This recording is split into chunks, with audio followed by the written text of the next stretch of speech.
The world depends on agriculture, but farming isn't just hard work. It's innovation, strategy, business. This is the Wylie AgCast, where we dive into everything that drives modern agriculture. From the latest advancements in ag tech to the business strategy shaping the industry, we cover tools, trends, and challenges that matter to you.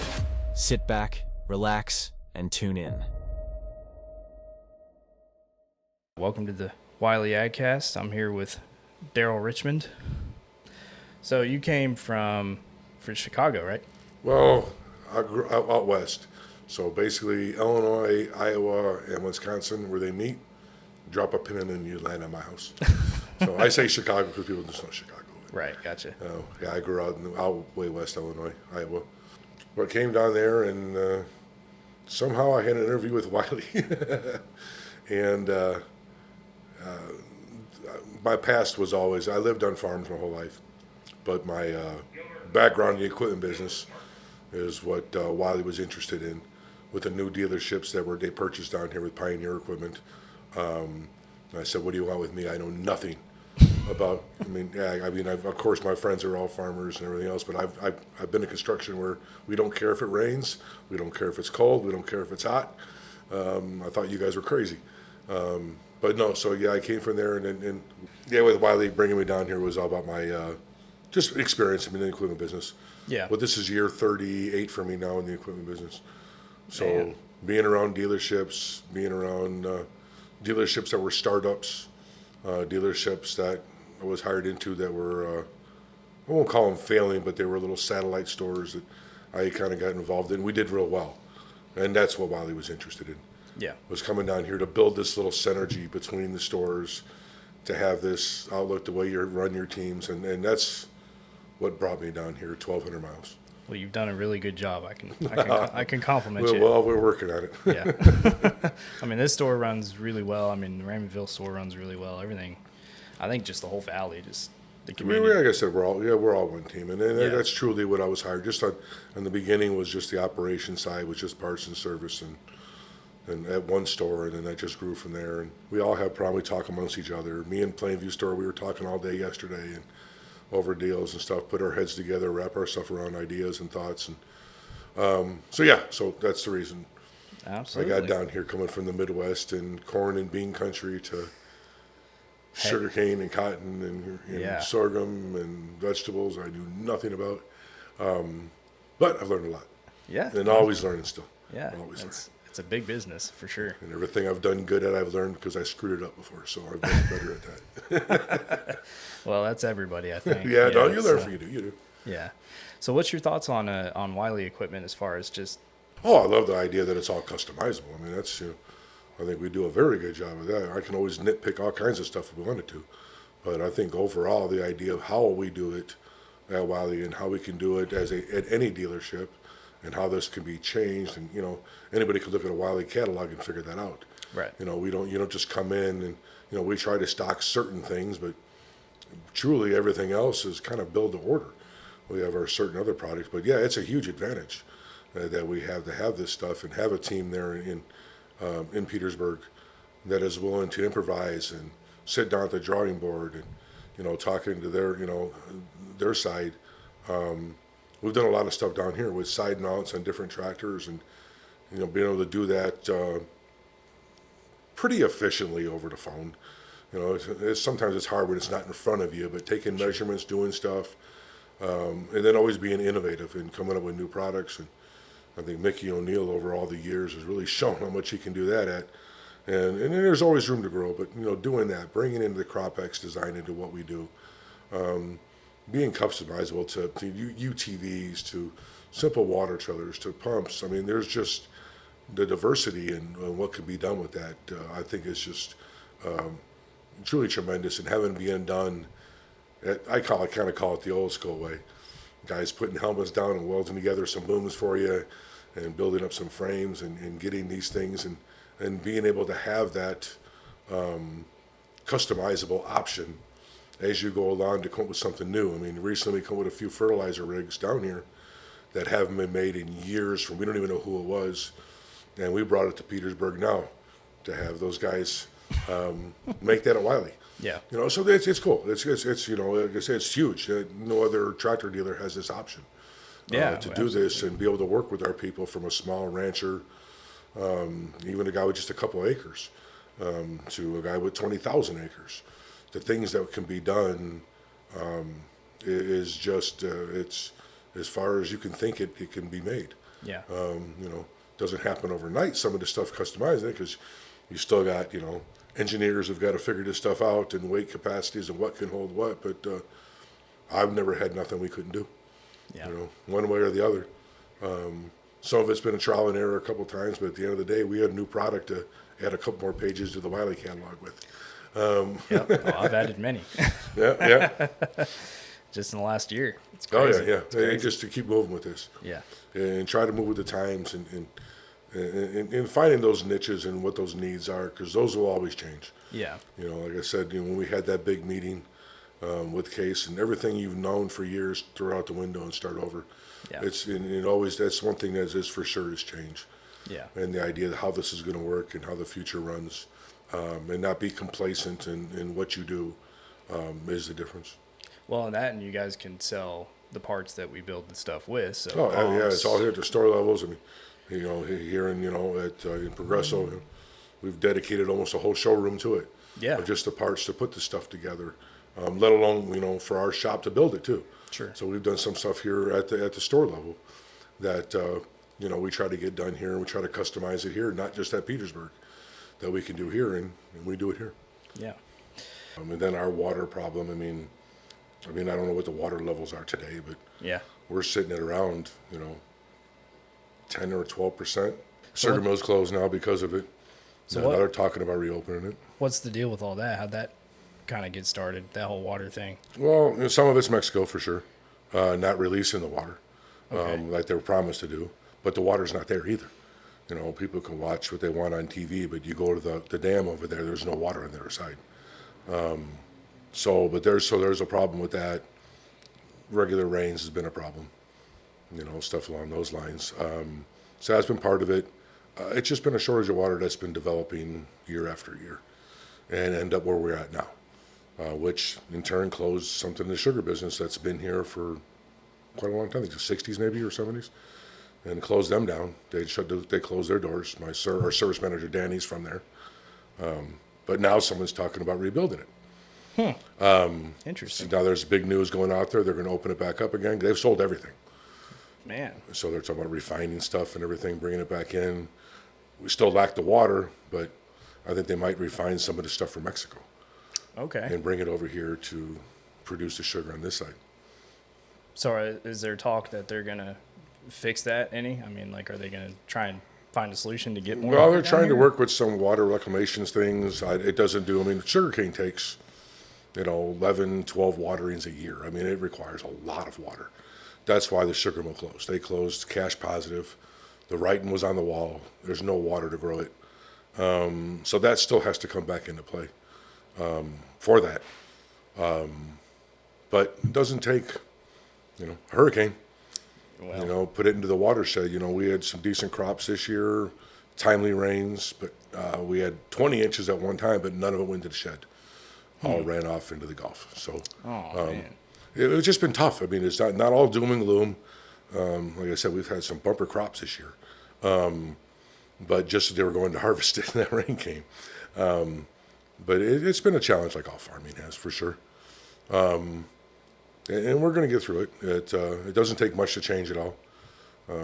Just commodity prices are where they're at. Farming's everywhere. Expenses that grow it's up. Just us here at Wylie just got to compete with that. Yeah. And try to work with our customers, as a team effort, on the repair side, on the part side, equipment side. But Yep. Hopefully the equipment is keeping up with the demand. the demand really isn't as much as we all want it to be. So, but keeping their older stuff, keeping it running, and keeping them guys in the game is something we work with quite often. Making the necessary repairs, advising on other stuff, but precision farming where we need to go, there's no money to get started in it. When they can start getting into more about application and spraying only their weeds and with our weed system that we have, and That's all really good stuff. They're just struggling to come up with that initial cost. Return on investment's there. But some are doing it, it's hit and miss. To how they can get that done and how we can do that. Do you think that precision stuff is really the way that everybody should be going? Oh, it's going to have to be, yeah. Yeah. Between everybody talking about chemical runoff into reservoirs and rivers, obviously using less is better. To having that application in there is huge. It's just hard to get it started, because there is a cost behind it versus their standard old way, flip a switch and spray away. So it's going to be a thing, and I do see it coming more and more. You hear more and more about it. More and more companies are getting involved into the business of just doing that. Like I said, Wylie, we've already started doing that with the Weed It system.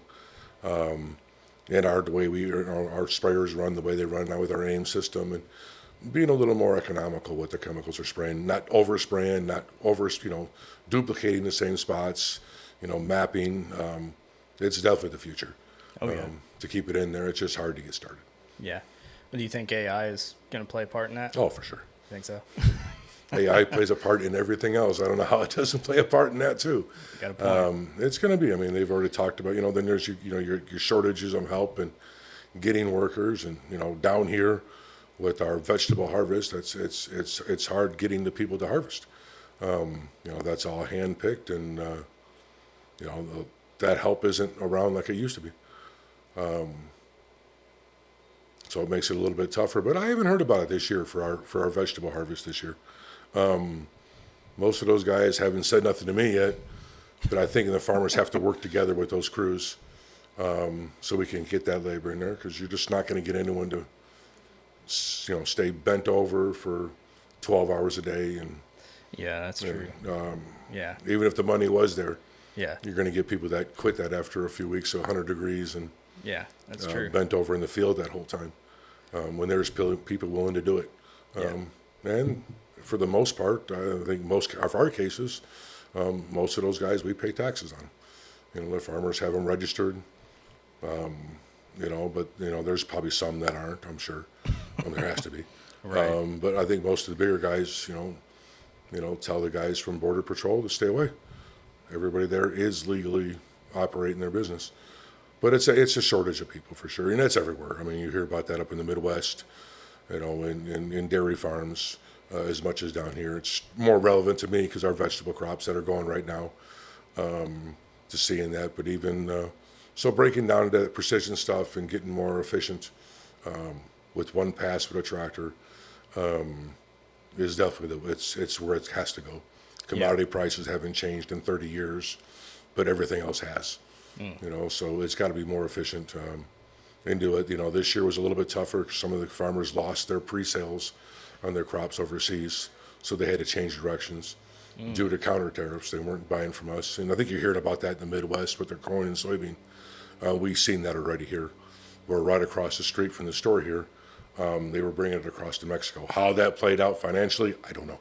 Man. Double shipping, but that they were selling it through Mexico. Yeah. But they made it work. So it is, everybody is on board to getting this, to making it happen. Yeah. So the farming, because I'm from West Texas, so the farming down here is a lot different from up there. You guys farm different things, do different things. What's kind of the average, operation of farming down here? Well, we don't have an average of much of anything. We have a huge advantage over anybody else. I mean, there really isn't a month that goes by that we're not harvesting something. Really? Okay. The sugarcane was a big deal, and that's kind of gone. That was October through March. But still, we do cotton with the water problems that we've had or situation. There was a lot less this year, only about maybe a third of what we normally have. But the milo is here. We'll have those seasons. So we have our milo, our corn, of course, our cotton. We do a lot of hay business. This year with the water, it rains the way they worked out, and watering, been a little different this year. About half the business we normally do, and that's a big part of our business is hay. We do a lot of hay equipment. So that has been cut down. But then we go right into orchards, we go right into vegetables. So we are truly blessed when you look at that. We could do all this, complaining and be pessimistic about everything that's going on, but there's a lot of things that we have going for us, and that being one of them. So if I truly couldn't pick a month that we don't have something going on. I mean, literally, even the vegetables. There's 1 month vegetables or 3-4 week. There's stuff that's 90 day, 120 day. So they're harvesting from October through March. So that's a lot. And then we go right into planting, and we go right into the harvest of, like I said, corn and milo. Then we go straight back into, cotton, followed by planting of vegetables again. So yeah, we would love to see sugar mill. I mean, that was a big part, and see sugarcane come back. That hurt a lot of farmers that were relying on doing 2 crops a year, do their row crop business, followed by the wintertime doing their sugarcane. Now they've lost all that revenue. So that's been a little bit of a hiccup. People trying to adjust that's been doing it for 40 years, 50 years, but they're making it work. We see a lot of corn, fall corn is going out there now, so we're on our second corn crop. You might have seen that coming in, seeing corn Yes, out there. a lot That's of the it, second yeah. crop. We've already harvested the first one. Really? Wow. So they've regrown it. So yeah, we're making things happen. But yeah, so it's a lot more diverse. Yeah. We're not reliant on one thing. But there's only so many things you can do at the end of the day. But it's good. We are truly blessed by that. So how do you complain when you're always harvesting something? So as a dealership, we got to change gears all the time to what we're doing, and realizing, even with the hay guys, that is a big part of our business, and their harvest is just as much as anybody else's. So trying to stay on demand when these guys are running, it keeps our field service team pretty busy. Yeah. And keeping everyone going at the same time. Oh, yeah. Let alone when all 3 are happening at the same time. Well, and I'm sure having all of those different operations going at the same time, one right after the other, this place around here probably stays pretty much consistently going. It does. Like I said, this year's been everybody's really tightened their belts a little bit. So things have been quieter than normal, but it's still there. And so the water's really changed, for us to, even where prices are where they are, it makes a difference if you can grow that bumper crop, quote unquote, with hay business. A lot what happens in north of us, Central Texas, even call it South Texas, even though we're further than that. When they have floods and droughts, it gives us places to go with this stuff. It's just been a little bit different because of the lack of they're unable to water, they're unable to fertilize. So usually right about now, guys are on their 3rd, going on their 4th hay cutting. Maybe out west, Rio Grande City area, McCook area, they're maybe on their 2nd or 3rd. We're at least 1 or 2 cuttings behind. So it's slowed down quite a bit, but when it's time to cut and go, it's still time to cut and go. That's true. But it's been spaced out. It's been a little bit slower paced than we're used to. So we like to be a little busier than what we are. Just chaos is good sometimes. We seem to thrive under it. Yeah. But it's consistent. It's consistent. Us adding this second store to the valley was needed for this service standpoint. It was coming to an area where we were one store trying to cover all of this, one shop, so to speak, was difficult. So the addition of this store has definitely got the equipment back in the customer's hands faster. We fell behind a little bit. I mean, I hate to say that word COVID, but when it hit, it changed when this store was going to actually go up. So we got delayed a few years. Would have been nice to have it back then because we fell a little bit behind, but we're back on track again. We're still spending the money with our guys and training and keeping them going because it's still turnaround time for the farmer because he's waiting until the last minute to bring anything in, and there's been very little preventive maintenance done. They just trying to pinch it a little bit. Yeah. And which I understood. And when that case happens, you got to make sure you're on it For sure. when something goes down. But Yeah. we got a bunch of good guys that aren't afraid to work nights or weekends on our field side. So that's been something we've handled I think pretty well. Yeah. Do you guys see a lot of activity in the service shop on a consistent basis? Or? It's been steady. Really? Okay. Usually this time of year, everyone's doing tillage, and you see a lot more activity, and it's been a lot slower. Either that or our tractors just don't break. Well, that's what we'll go with. We'll go with that one. But it's been consistent. We're able to get on the stuff quicker, without having much downtime. I think most of the time, if not that day, within a day or two, we have their tractor back in the shop again. When maybe a year ago, it might have been a week or two, to get their stuff in there because we were just packed. On our side, it's good because, you have that constant business, but it wasn't working for the farmers, for our customer base. And that's now changed. So we're able to keep up with it. I'm probably a little bit overstaffed in the shop, but I'm optimistic that, this stuff is coming and we'll be on top of it. The guys are. So, but it's good. We keep up our training a little bit better. It's worked out well. We haven't had nobody just sitting around. It's worked out really well. Good timing. Just get through it. Yeah. Do you ever coordinate with Raymondville if you get overstuffed down here? Pat, we do it all the time. Yeah. So we got a truck that runs back and forth.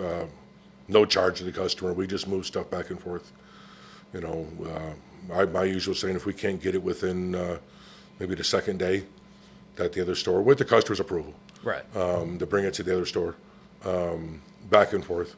And so that's been a tremendous help.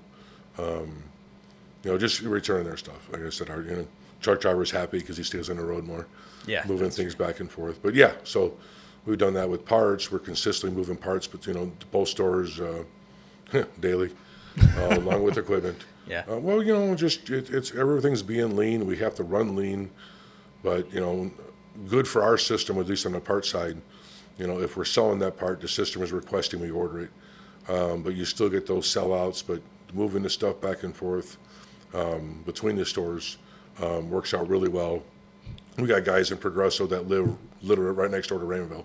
Oh, wow. So we can literally just on their way home, on their way in the morning, along with our service guys, sales team, move stuff around as much as we can with the guys to get this stuff. And they're not perfect by no means. Right. But trying to maintain at least a consistent, heavy sell items, talking to customers ahead of time, trying to get them to pre-order some of their filters and stuff like that, just so we don't have any shipping costs to the customers.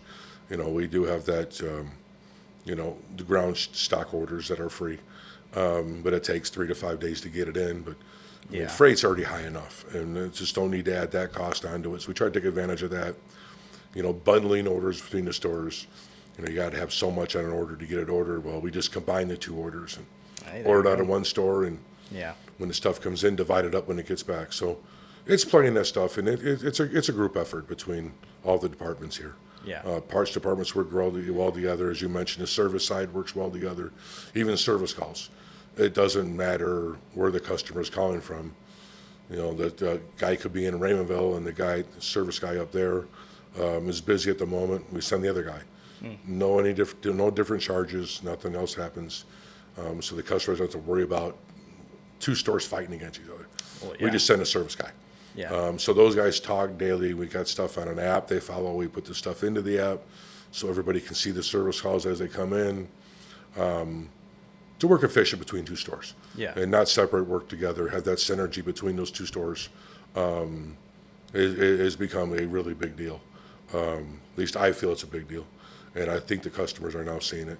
To have that call within the same day.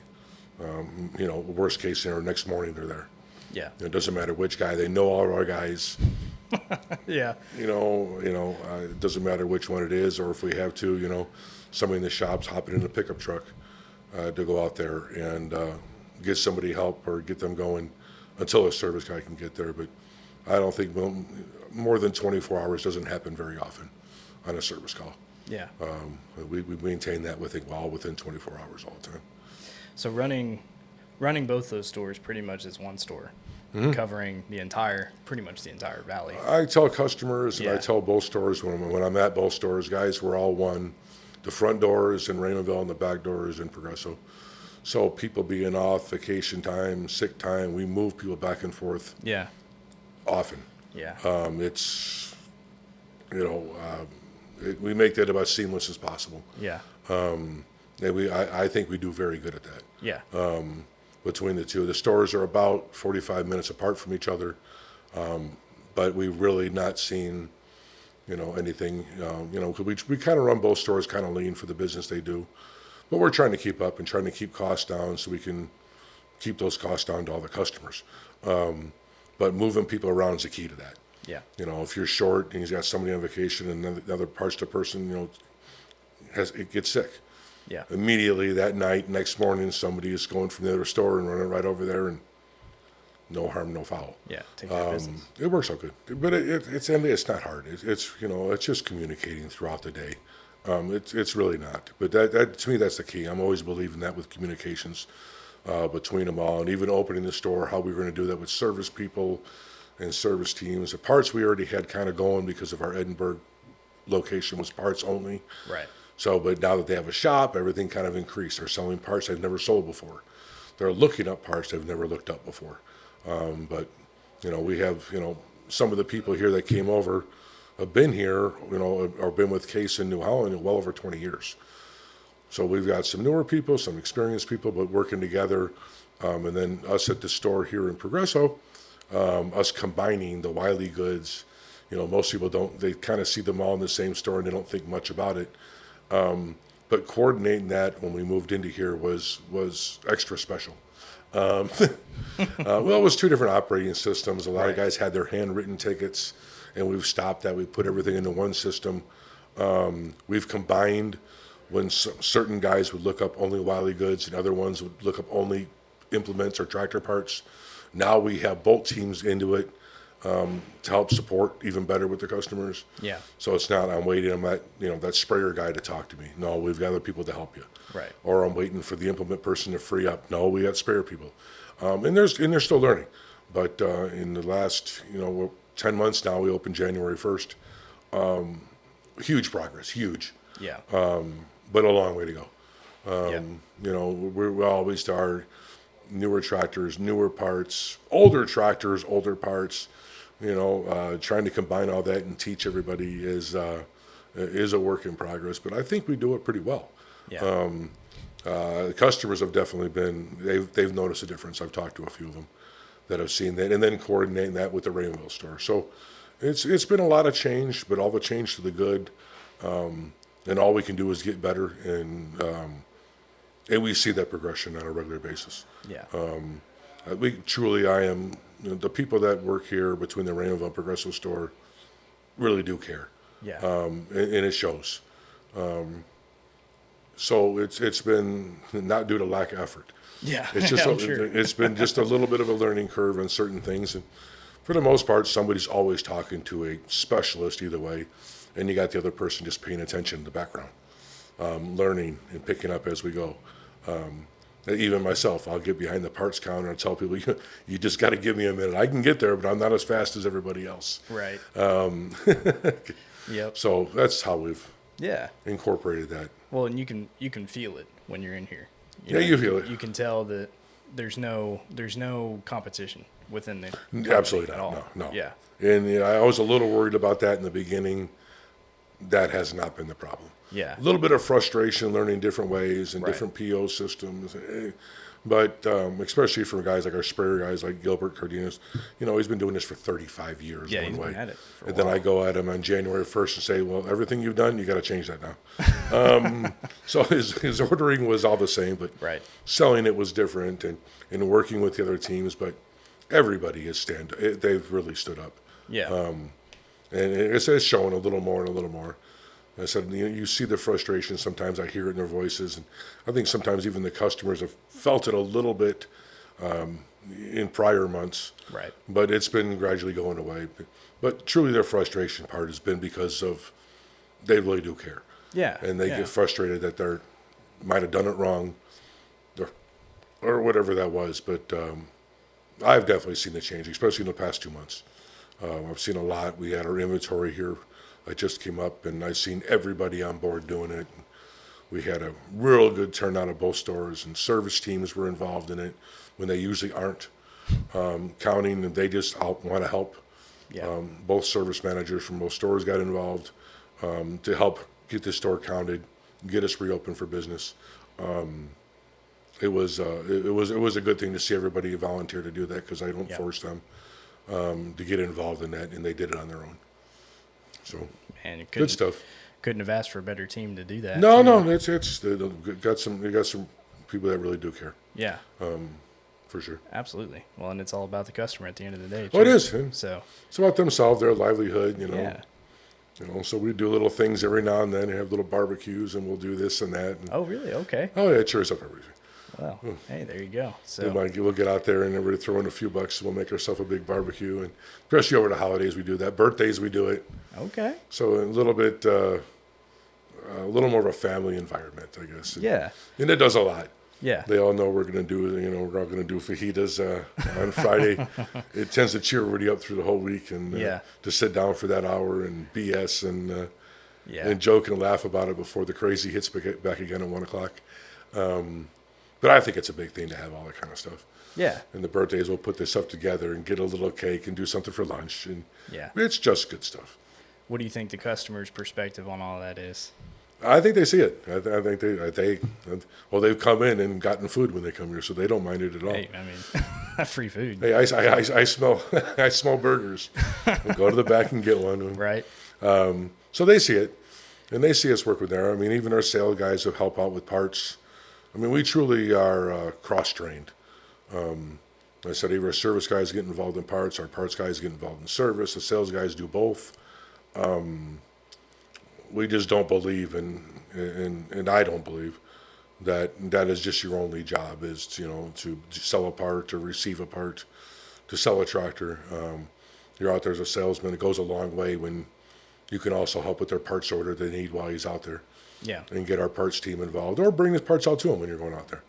And the same thing with our service guys that are going out there for maybe a service call or something to help bring their stuff on the way. We're not perfect, and we don't offer free anything, but if we sure can, we sure do it. Right. And we're talking amongst each other so we know what's going on. Yeah. And it makes it easier for us, especially when they all let me know, I guess. At the same time, we're going to do a service call. Hey, he's got a parts order here. Why don't you bring that with you? Yeah. It's not hard. Yeah. You're not doing nothing special. You're just taking a trip out for somebody. It's not really going above and beyond. You're already going there. Yeah. So it's just coordination and discussion. Yeah. Efficiency and Yeah. And show the customers, there's a difference when you shop with us versus shopping online. right. Or shopping with somebody else. Our competition doesn't do that. I mean, like I said, things are high priced enough as they are nowadays. Anything we can do to work on this partnership with our customers is huge. Yeah. And to be on their side. I mean, there's a lot of things that we can control, and some things that we can't. I like using that word tangible. We even just recently had a big case meeting with a bunch of us dealers down here in the valley. They call it the Group 20 meeting. A bunch of dealers getting together, talking about business, sharing some financials, ideas, thoughts, and everybody kind of went around the room and talked about what they wanted to do and implement. It might be AI, as you mentioned. It might be, maybe it's charades, how you're working with that. And, at the end I got towards the end of the line, I was kind of the new guy in the room, just because they were down here at the store. And my whole focus was on tangible, the stuff I can control. There's so many things I can't, but I can control certain things and Right. help delivering the parts, getting my team on board, us coordinate together. Those are the things we can do something about. Yeah. Parts pricing, chemical pricing, commodity prices, availabilities. I have nothing to do with that. There's nothing we can do. But there is stuff we can do. When it comes down to a part we don't have, it's on back order at Case or New Holland. First thing the guys do is go to other dealers. Yeah. Make a phone call. Don't just put it in the system and just request that they just give it to us. Make the phone call. And so that's something you can control. Right. Like my dad always said, at the end of the day, when you've done everything you possibly could, that's a good day. Yeah. Some things are out of your control and you can't do a thing about it. But that day that customer needs a part, they're on back order, instead of just pushing a button on the computer and request that you have it for another dealer, you pick the phone up and you call them Right. and say, hey, will you do this? And some might say, no, we need that part. Then we ask, can we buy it off of you? Yeah. And then we'll actually buy it off them and just flip it to the customer just to help keep them going. So it's the little things that matter. Yeah. How we all support each other and more of a family environment type of a thing. And to treat the customer the same way. I mean, that was one of Scott Wylie's words to me was, you treat Case IH fair, you treat my customers fair, and you treat me fair, we'll never have a problem. Yeah. And that was one of the lines that truly 10 years ago got me to come to Wylie, was just that attitude, because I was seeing that go away from big companies, that customers were a number, profits were only a number, and Scott's words was, I don't care, just take care of business. Right. Keep that customer in business. We need him next year and the year after that. You have to play it that way. And that fit into what I've always been, and reasons I've left big corporations was just for that. And to have that ability here, the other stores to work with together, our corporate team that you were talking about earlier, that it's a daily talk, and everybody helps everybody. I don't think anyone has a certain job around here. Right. Our job is to work together to make all this work. In times like this, it shows. Yeah. And it's times like this you need it. Yeah. I mean, you need those people For to sure. to In be good times and willing, bad, and when business is thriving, and Yeah. you're selling ice to Mexico or to Alaska, and Yeah. to Eskimos. You give those times come too. But it's going to be a rough couple more years, I think. Yeah. Before we get through all this stuff, and but we'll get there. Yeah. I'm optimistic. We didn't build this store for no reason. We didn't build this store here for 2025. It's for the future.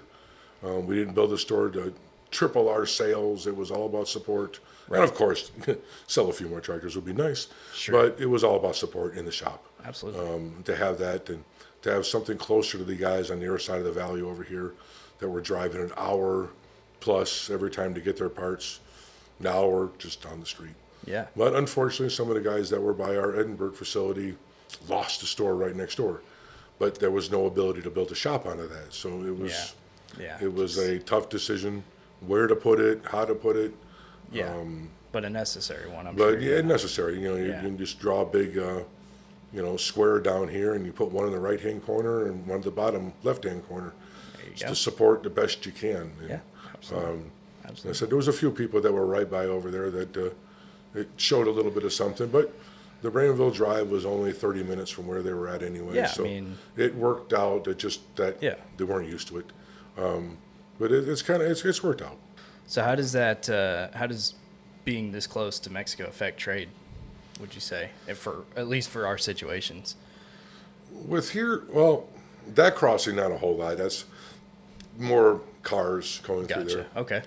How about the bigger ones that are over here? But that's good. A lot of our customers are coming across with their cars and buying their parts. We have one right there. There's 3 of them here that are just right here. Yeah. It's all about 3 of them with the coming up. crossings, with that, so it's a help. I mean, as far as that goes, we hate to see too many things coming across. Like Right. vegetable season, like the farmers this year, our vegetable guys have started.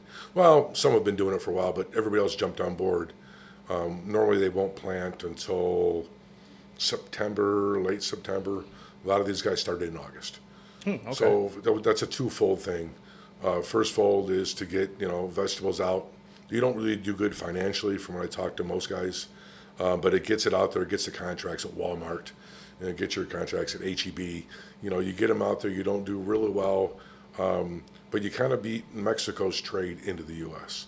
because sometimes as they flood the market, it drops our prices here. So my opinion is they're getting ahead of that, because usually about 3 weeks before they're ready to start harvesting their onions or watermelon or cabbage or whatever it may be, it seems like trucks are coming across the road already. So I think they're going to get a little bit of a head start on that, doing that this year. We'll see how that plays out. Yeah. In this whole trade tariff environment we're in right now, I'm not sure how to play any of that stuff right now. I just know it has been working out real well for us so far. Hopefully this all changes. We'll see. But yeah, as far as us in business being closer to there, I don't know if it's brought anybody else across to do more business with us, but it's definitely made it more convenient for them to do that. Yeah. And maybe it's picked up a little bit for some. It's hard to keep track of that business. I know that's predominantly all cash business. I'm sure. So just to see that, when they come across here, we don't take a lot of credit cards that are foreign credit cards that come across that way. But yeah, there's been a definite influx in doing that, and us having all the the Wylie goods and water trailers, and especially in a drought environment is huge. That our other competitors, the green guys, and they don't have that same bonus as we do to do that. So we can get on a green farm selling Wylie products and wait for the moment that they're mad enough where they want a red tractor, and that's probably been 70 or 80% of our business. Okay. So yeah, it's selling to it's been a little bit tougher in more recent times. Well, the people haven't been buying tractors like they have in the past, Right. But it's given us opportunities to show that we do have a comparable product with, I like to think, a better service department. Of course, it might be a little bit biased, but we thrive to do that, and it happens with a family-owned business so better than a corporation, where you've seen since the big buyouts happened down here, they don't care as much as they used to. But so it gives us opportunity, and like I said, more opportunity to even grow. Yeah. So how does being this close to the Gulf, because you guys are literally an hour away, how does that affect anything? Does that make it harder, or is it easier? Well, it's really unique, just when you speak about that, because driving, we'll say 50 miles from the Gulf inland, you get everything from the east side of it, east of Harlingen, Brownsville area. It's not as hot, it's cooler, but the humidity through the roof. And then as you transition west, like me, I wanted to live in Harlingen because it was like the little bit of the middle. It's hot. Humidity was bad but not terrible, and you go far west, temperature will jump 15 degrees, but there's no humidity. So being by the Gulf, everybody can talk about the salt air and this and that. It affects it, if you're that close. Our Corpus Christi store, they're really close, and it affects them quite a bit. But keeping the stuff rinsed down and affected, but from a business standpoint, it does good because hopefully we can get a little more rains. Calling me a liar at the moment, but We'll see. Yeah, we'll see. You never know how that works. But being there and then having that ability to go to the beach, I guess. Well, true. Once you live here, though, it's not a big thing, and nobody goes there anymore. But for fishing, it opens up that for activities, for recreational stuff. But from a business standpoint, it doesn't really do much. Okay. So, and there's no, mostly thinking about like equipment, corrosion, I guess, or anything like that, because I know that's You do as you get closer, for sure. As the guys, like, you can see that in their equipment that gets up in there. I mean, Raymondville's still 20 miles out. It doesn't affect them terribly. A little bit, of course. It's not as good as dry air anywhere. You go to talk about something that's just dry. Well, people love to buy cars in the middle of Arizona. So there's going to be a little bit more, but you definitely have to deal with it. Yeah. So is the farming any different the closer you get, or is it all about the same? No, it changes because of the soil conditions. It changes. Okay. You get a little bit more fertile soil as you get a little bit closer. Then watering gets a little bit tougher because if you're pumping in, you might have some the salt content, unless you have really, really deep wells. When it becomes dry like this, you see that more. But yeah, as far as that goes, no, not really. It's the same thing as water availability to what you're going to grow. Are you going to be a dry land farmer? You're going to be an irrigated farmer, and that's going to control what you grow. Yeah. So it's going to be more of that, of what that availability is to where you're at, to what the little local reservoirs, what they have in place. Some of our local reservoirs here are sitting pretty good, but they got nothing to refill that with. So there's all push water they have to worry about, and when we're selling it and stuff like that. So yeah, it doesn't change it too much. You know, it changes it closer as you get closer to the river, the Rio Grande, because of vegetable, because of water. You know, it changes more for that fresh water than it does the salt water. Interesting. So the salt water doesn't affect crop, really? Nah, not really. Doesn't make a If difference. you try to water with it, it will. I mean, that's what Really? it does. Yeah, you can defoliate cotton pretty quick if you try to water with that stuff. Well, I find it interesting that you guys can grow cotton down in these parts because it's so humid. I mean, Oh, and the crops here, when I first came down here, being from the Midwest, they told me how bad these crops were that year, and they probably had 2.5 bale, 3 bale cotton. I didn't know any different, and I drove to Lubbock, yeah. and I drove up that way, coming in through Junction, and drove in, and I think the first question I asked the guys at the store in Lubbock is, "What's wrong with your cotton?" Yeah. And they go, "Nothing's wrong with our cotton." I go, "What are you talking about?"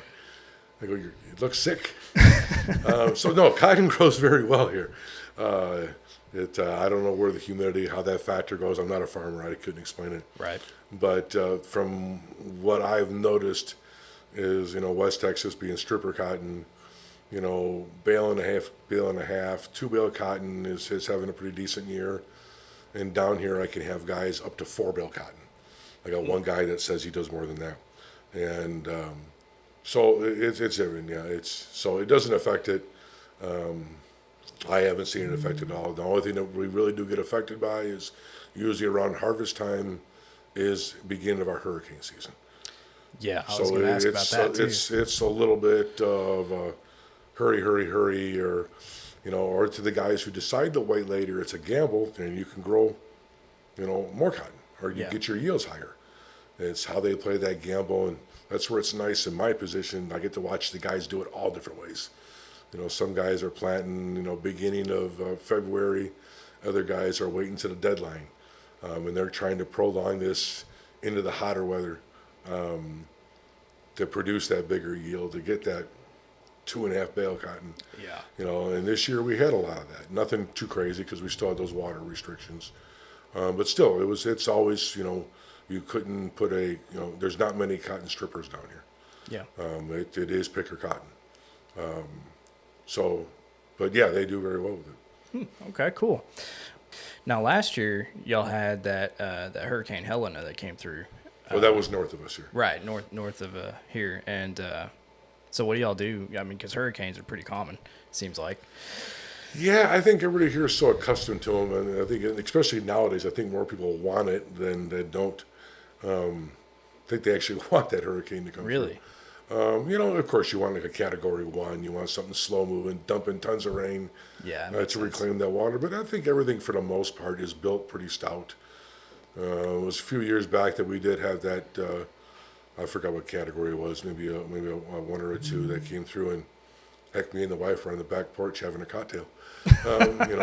My Midwest was enjoying a hurricane. Yeah, I guess. just watching it pass. And they did have some doors that blew down, but I think most things, even with messing with my house, things are built for it. Okay. We had a few things that happened with towers being bent, with our guidance towers. Had to get through that. But it's truly not a thing. And most of the hurricanes that come in the 10 years that I've been here, most of them go north. I watch these things curve to the north. I've seen the one come through here. I know they've had them here prior, 2008. I think there was one here, and but I haven't seen a lot. Same problem we have, in a lot of places in Texas. Going inland, it's so flat. Water drainage is a problem. My house in Harlingen, I had time to look and pick where I wanted to live. So I've got good drainage. I got a little resaca that drains into a river that's about 20 foot down. Yeah. So I got a good gutter system in my house to drain off all that water. But yeah, it's really not a thing more than just getting the crops out. I don't think there's a lot of. I haven't seen it. Okay. Maybe there's more panic than I'm truly believe, but I'm kind of a weather freak anyways. I tend to get into all these storms and watching them and being in them. But it hasn't been that detrimental. So I guess that brings up a curiosity question for me, because you guys out of here, we sell the same equipment built the same way that we sell out of Kinda. West. Really? Is there differences? Mm-hmm. Okay. Like what? Now I build some of my tractors like the Case IH Maxim. Right. West Texas could never sell one of mine. Okay. So mine have skinny tires on them. They're more of a high clear option.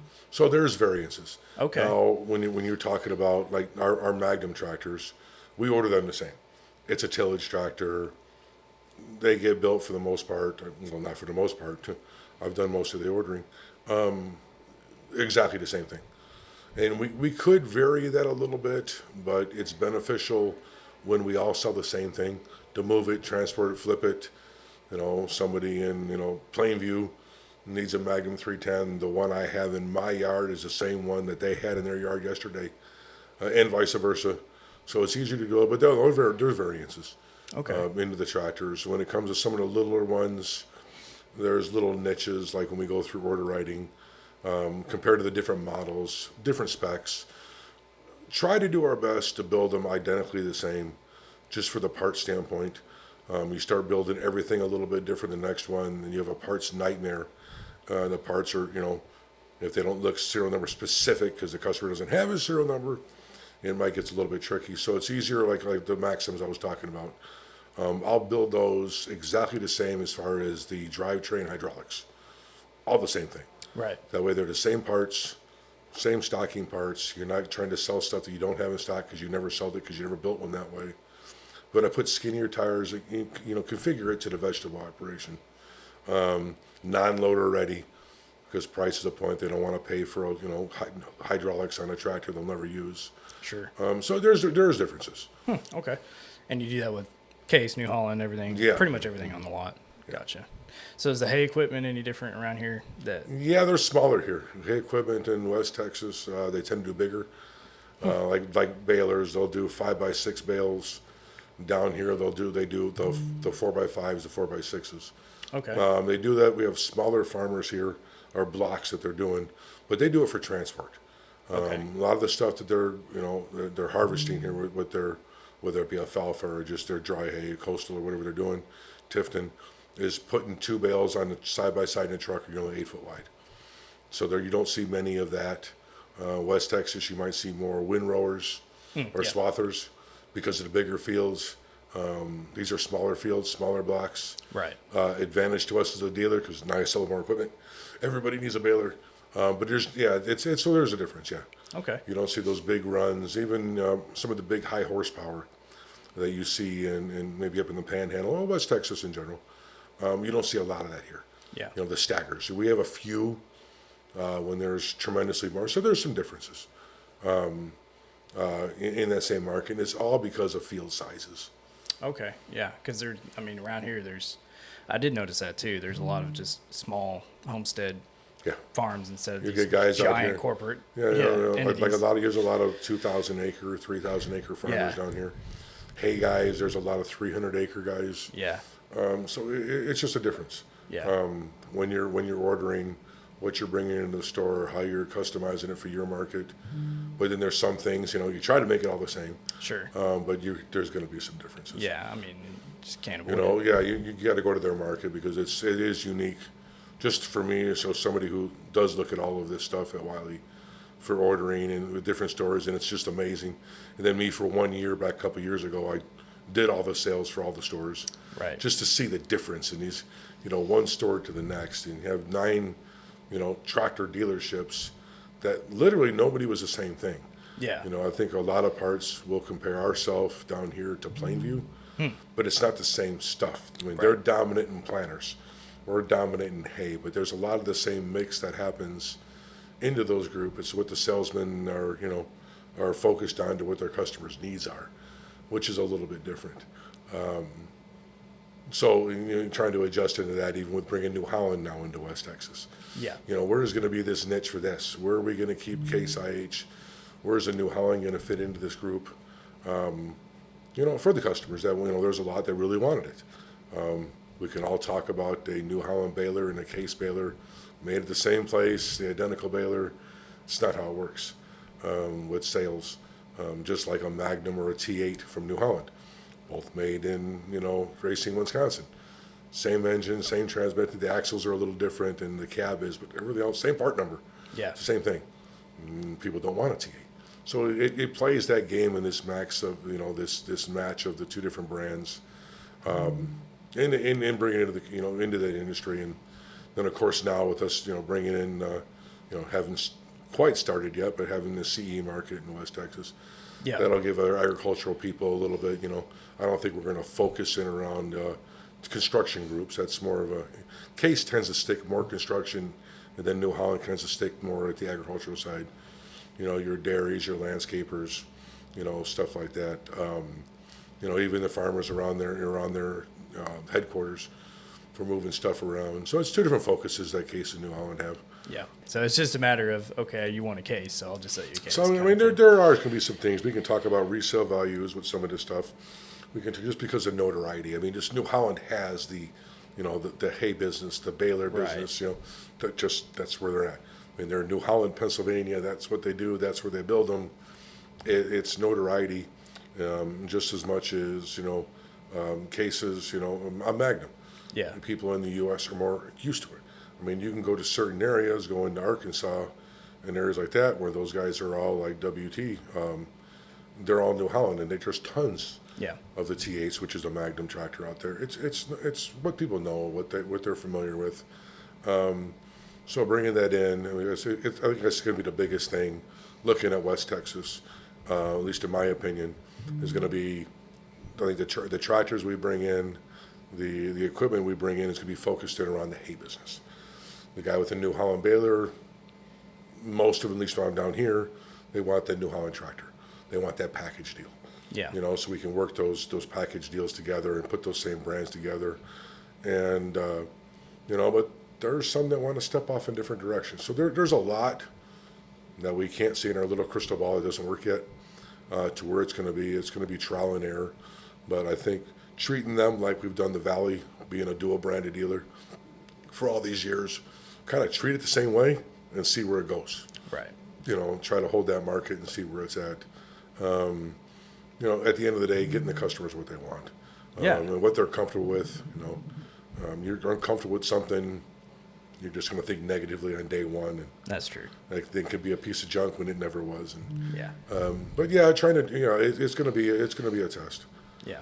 To what works better. But C&H working with us now and working with all their dealers is kind of grouped these two because they're both made by C&H. Right, yeah. And trying to group this together for part availabilities. That's what's nice with parts.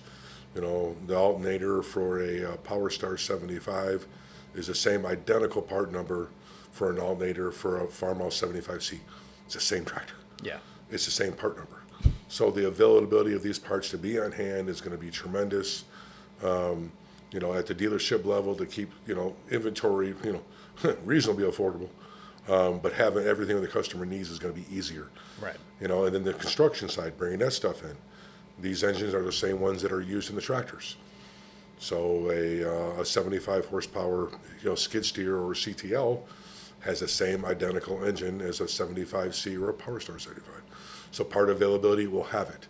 So there's a lot of benefits to do this. Now we're not bringing in a whole new brand with different warranty procedures and different part ordering. This is all the same thing coming from the same places, just helping improve our brand notoriety in the area and our dealerships having the stuff as best we can on the shelf when needed.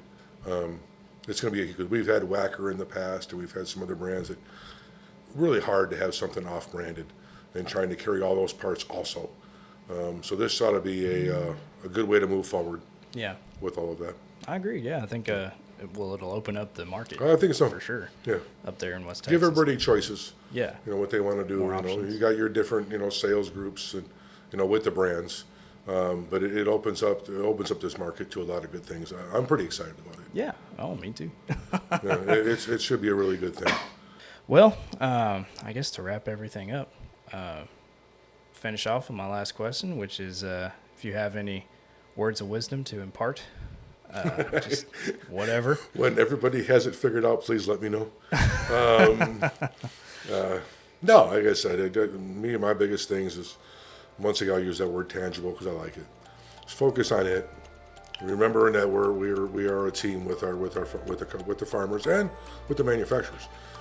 This is a partnership, and to get through all this stuff, it has been tough for the past few years.